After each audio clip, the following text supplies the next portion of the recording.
Hello everyone, welcome back to my channel. So today we are going to discuss about hemorrhoid. Very simple, short topic and अभी के अभी ही आपको सब कुछ याद हो जाएगा इसके बारे में, ठीक है। अगर हम हेमरॉइड्स की बात करें, ये हेमरॉइड्स क्या होते हैं। फर्स्ट ऑफ ऑल इसमें क्या होता है ना, आपने वेरिकोज सुना होगा, वेरिकोज वेन है ना, वेरिकोज वेन। वेरिकोज में क्या हो जाता है, जो वेन्स है वो डिस्टेंडेड हो जाती है ना, डिस्टेंडेड हो जाती है। ऐसे ही हेमरॉइड में क्या होता है, जो एनल कनाल में जो वेन्स होती है ना, वो डिस्टेंडेड हो जाती है। डिस्टेंडेड हो जाती है, क्यों डिस्टेंडेड हो जाती है? Because of the prolong pressure. Because of the prolong pressure की वजह से जो एनल कनाल में जो वेन्स है वो क्या हो जाती है, इनगॉल्ज हो जाती है, डिस्टेंडेड हो जाती है, या फिर वेरिकोसिटीज हो जाती है, and that is known as haemorrhoid, ठीक है ना। It is the dilated veins of anal canal और varicosities of the rectum, that is known as haemorrhoid, जिसको पाइल्स भी बोला जाता है, ठीक है ना। ये जो हमारा हेमरॉइड्स है ना, ये एक इंटरनल होता है, मतलब कि अंदर होगा, और एक एक्सटर्नल होता है जो कि बाहर होगा। बट कहाँ अंदर कहाँ बाहर, ये बेसिकली हमें पढ़ना है, ठीक है ना। जो इंटरनल हेमरॉइड्स है ना, वो बेसिकली कहाँ पे होता है, it is lie above the anal sphincter और डेंटेट लाइन।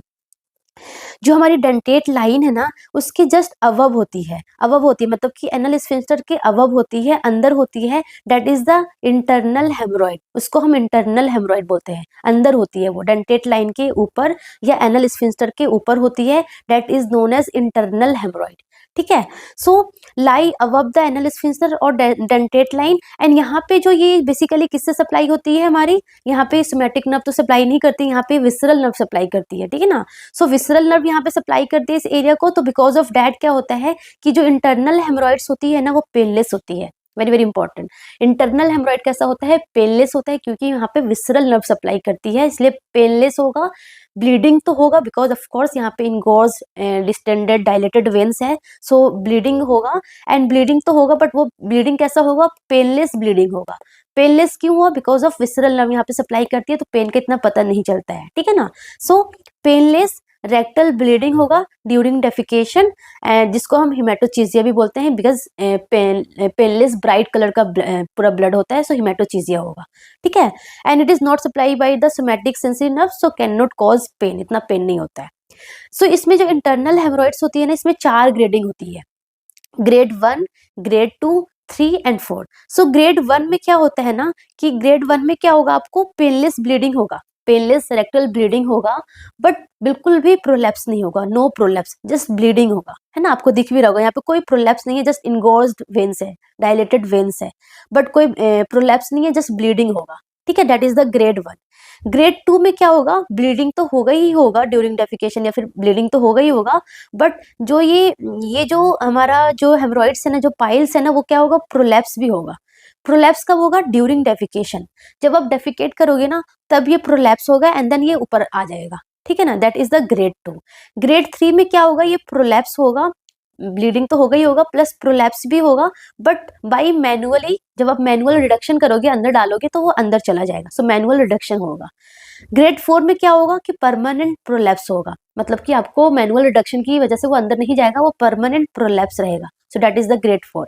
ग्रेड 1 में नो प्रोलैप्स, ग्रेड 2 में प्रोलैप्स ड्यूरिंग डेफिकेशन, ग्रेड 3 में मैनुअल रिडक्शन, मतलब प्रोलैप्स तो रहेगा, बट मैनुअल रिडक्शन हो जाएगा। एंड ग्रेड 4 में क्या होगा, कि परमानेंट प्रोलैप्स रहेगा, ठीक है। इतनी बात आपको समझ में आ गई। ग्रेड 1, 2, 3, 4 बहुत सिंपल है, ठीक है। देखो, grade 1 painless bleeding, no prolapse. Grade 2 prolapse on defecation, spontaneous reduction, खुद ही खुद अंदर चला जाएगा। Grade 3 prolapse upon bearing down, requiring manual reduction. And grade 4 is the permanent prolapse. ये हमारा इंटरनल हेमरॉइड्स के बारे में हुआ, जस्ट एनल स्फिंक्टर के ऊपर, डेंटेट लाइन के ऊपर, एंड इसमें भी अलग अलग ग्रेडिंग होती है, ठीक है ना। Coming to the second one, that is the external haemorrhoids. External haemorrhoids मतलब कि जो कि बाहर होगा, कहाँ बाहर होगा, just lie below the anal sphincter, जो एनल स्फिंक्टर के जस्ट बाहर होगा, डेंटेट लाइन के जस्ट बाहर होगा, that is the external haemorrhoids. बाहर आपको ऐसे क्या होगा, innervated by cutaneous nerve that supply, हाँ, बाहर आपको ऐसे प्रोट्रूजन होगा, वेरिकोसिटीज होगा अराउंड द एनएस के जस्ट अराउंड, ऐसे वेरिकोसिटीज, प्रोट्रूजन, ऐसे मास सा दिखेगा, है ना। And it is very very painful होगा, ब्लीडिंग तो होगा ही होगा, बट पेनफुल होगा। वहां पे क्या था, पेनलेस रेक्टल ब्लीडिंग था, यहाँ पे पेनफुल रेक्टल ब्लीडिंग होगा। क्यों? क्योंकि ये जो यहाँ पे जो मसल्स है वो बेसिकली क्या है कि that is innervated by the cutaneous nerve, है ना, सोमैटिक नर्व्स इसको क्यूटेनियस नर्व इसको सप्लाई कर रही है, एंड बिकॉज ऑफ दैट आपको पेन फील होगा। यहाँ पे जो पेरिनियल एरिया है वो किससे सप्लाई है? क्यूटेनियस नर्व यहाँ पे सप्लाई कर रही है यहाँ पे। सो यहाँ पे जो ब्लीडिंग होगा वो पेनफुल ब्लीडिंग होगा, बहुत पेनफुल ब्लीडिंग होता है, ठीक है। And also painful rectal bleeding होगा, एनल प्रेशर लगेगा आपको, एंड वहाँ पे ईचिंग भी हो सकती है, प्रोडाइटिस भी हो सकता है, वहाँ पे वो एरिया थोड़ा थ्रोम्बोज्ड होगा, ब्लूइश डिस्कलरेशन होगा, है ना, ऐसे मास जैसा होगा। सो ये बेसिकली होता है हमारा एक्सटर्नल हेमरॉइड्स में, ठीक है। सो अगर मैं एटियोलॉजी की बात करूँ तो मैंने स्टार्टिंग में क्या बताया कि because of the prolong pressure वहाँ पे लग रहा है, एंड बिकॉज ऑफ दैट जो वेन्स है वहाँ पे वो कैसी हो गई है? डायलेटेड हो गई है, इनगोज हो रखी है, ठीक है ना। सो प्रोलॉन्ग प्रेशर कब कब लग सकता है? ड्यूरिंग स्ट्रेनिंग, अगर आपको क्रोनिक कॉन्स्टिपेशन है, सो स्ट्रेनिंग आप क्रोनिकली आप स्ट्रेनिंग कर रहे हो during defecation, so this is the most common cause is straining and constipation. उसके अलावा लाइक ड्यूरिंग प्रेगनेंसी भी बहुत ज्यादा हाई चांस होता है हेमरॉइड्स होने के, ठीक है। तो प्रेगनेंसी हो गया, ओबेसिटी हो गया, प्रोलॉन्ग सिटिंग है, प्रोलॉन्ग स्टैंडिंग है, वो भी एक रीजन हो जाता है। बाकी पोर्टल हाइपरटेंशन, जब मैंने आपको सिरोसिस ऑफ लिवर पढ़ाया था तो बताया था ना पोर्टल हाइपरटेंशन। सो पोर्टल हाइपरटेंशन की वजह से भी हो जाता है, क्योंकि देखो जो पोर्टल वेन है वो बेसिकली रेक्टल वेन से भी कनेक्टेड होता है ना, जो पोर्टल वेन है वो हमारे रेक्टल वेन से भी कनेक्टेड होता है। सो पोर्टल वेन में प्रेशर बढ़ेगा, सो ऑफ कोर्स रेक्टल वेन का प्रेशर भी बढ़ेगा, तो यहाँ पे क्या होगा? इसकी वेन्स भी क्या हो जाएगी? डिस्टेंडेड हो जाएगी, एंड डिस्टेंडेड होगी एंड देन फिर क्या हो सकता है? ब्लीड हो सकता है। सो पोर्टल हाइपरटेंशन हो गया, स्मोकिंग हो गया, क्रोनिक डायरिया से भी क्या होगा? हेमरॉइड्स हो सकते हैं। सो ये हमारा हो गया। अगर हम डायग्नोस्टिक इवैल्यूएशन की बात करें तो हम क्या करते हैं? पेशेंट को हम सिम्स पोजीशन में लिटाते हैं। जैसे कि पेशेंट आया with the complaint of bleeding, either it's painless और पेनफुल ब्लीडिंग है, या फिर आपको ऐसे बाहर मास जैसा लग रहा है, पेशेंट को ईचिंग होता है, वहाँ पे थ्रोम्बोस्ट हो रखा है, ब्लूइश डिस्कलरेशन हो रखा है। सो पेशेंट ये कंप्लेंट लेके आएगा तो आप क्या करोगे? यू विल डू, पेशेंट को सबसे पहले आप सिम्स पोजीशन देंगे, this is the Sims position. Patient को ऐसे लेटरल पोजीशन में देंगे, सिम्स पोजीशन हो गया। एंड देन क्या करोगे? आप पर रेक्टल एग्जामिनेशन करोगे। रेक्टम में आप एग्जामिन करोगे कि जो हेमरॉइड्स है, इंटरनल हेमरॉइड्स कितना बड़ा है, कहाँ पे है, वो प्रोलैप्स हो रहा है नहीं हो रहा है, सो वो प्रॉपर एग्जामिन करेंगे, ठीक है। उसके साथ साथ आप एनोस्कोपी भी कर सकते हैं, मतलब कि एनस में आप ये स्कोप डालोगे, एनोस्कोपी डालोगे, एंड प्रॉपर विजुअलाइज करोगे कि वो जो हेमरॉइड्स है, वो जो मास है, वो जो ट्यूमर कितना बड़ा है, कैसे है, कौन सी ग्रेडिंग है, वो प्रॉपर आप देख सकते हो, ठीक है ना। उसके बाद प्रोक्टोसिग्मोइडोस्कोपी भी कर सकते हैं, प्रॉपर लाइक हमारा रेक्टम और सिग्मोइड क्लोन को भी हम बाइस्कोप हम अच्छे से विजुअलाइज कर सकते हैं। सो ये हमारा डायग्नोस्टिक इवैल्यूएशन आएगा। Coming to the management part, ये टॉपिक बहुत छोटा है ना। सो मैनेजमेंट में वेरी वेरी इंपॉर्टेंट कि एक हमारा कंजर्वेटिव मैनेजमेंट होगा, एक हमारा क्या होगा? कंजर्वेटिव मैनेजमेंट होगा, एंड एक हमारा डेफिनेटिव मैनेजमेंट होगा। सो पेशेंट अगर ये कंप्लेंट के साथ आएगा तो आप कंजर्वेटिव मैनेजमेंट में आप क्या करोगे? सबसे पहले आप पेशेंट को हम सिट्स बाथ बोलते हैं। सिट्स बाथ में क्या करते हैं? पेशेंट ऐसे टब जैसा कुछ होता है ना, ऐसे टब हो गया, या फिर ऐसे उसमें हम बेसिकली क्या डालते हैं? वार्म वाटर डालते हैं, वेरी वेरी इंपॉर्टेंट।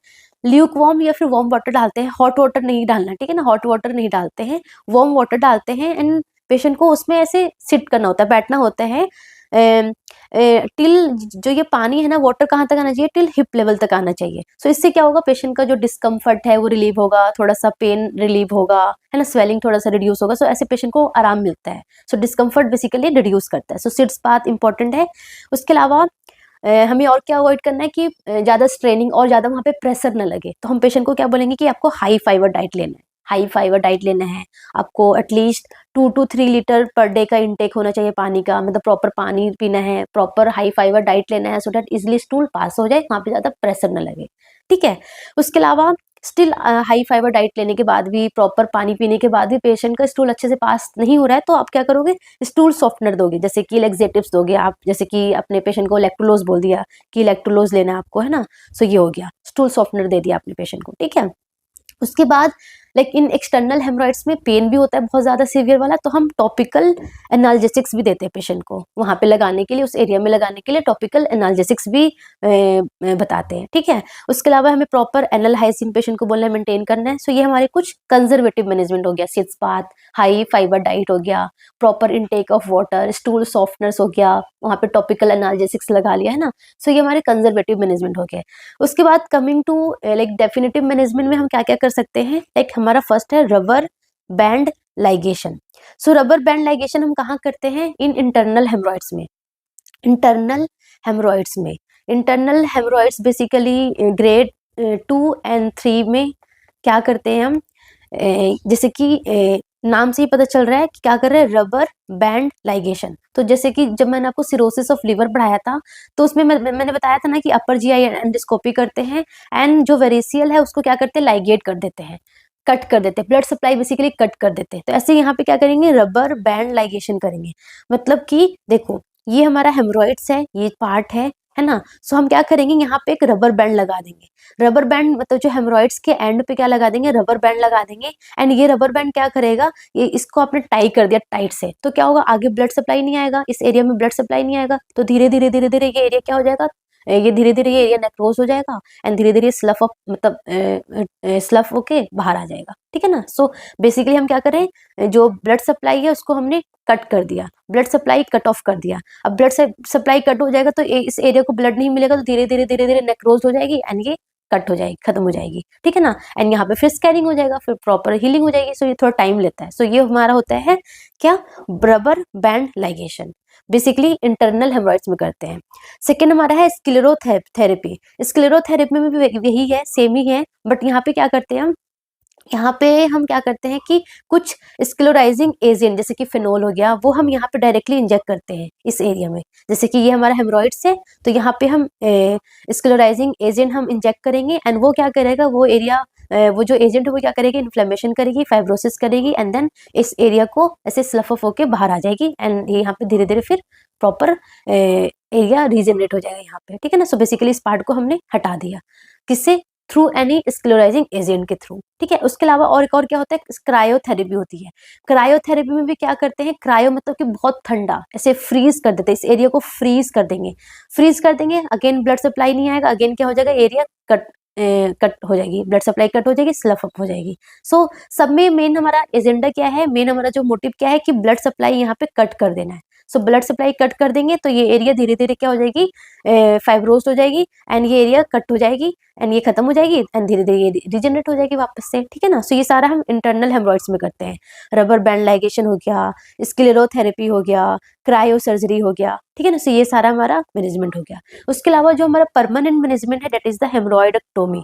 मतलब जो हेमरॉइड है उसको ही बाहर कर दो, हेमरॉइड एक्टोमी, मतलब कि हेमरॉइड को इंसीजन देके कट करके बाहर कर दो, एंड देन वापस से सूचर कर दो। सो देखो यहाँ पे क्या क्या, ये हेमोराइडल मास है, तो इसको एक्सीज कर दिया, यहाँ से कट कर दिया, एंड देन उस साइड को क्लोज कर दिया बाय सूचर, एंड देखो यहाँ पे प्रॉपर सूचर हो गया। सो ये हमारा होता है हेमरॉइडेक्टोमी, जो हेमरॉइड है इसको रिमूव कर दो, सो ये परमानेंट क्योर हो जाएगा, ठीक है। सो ये हमारा था हेमरॉइडेक्टोमी के बारे में, बहुत शॉर्ट टॉपिक था, क्या होता है internal external grading and the management is very very important, ठीक है ना। So that's all about today, thank you so much, all the best.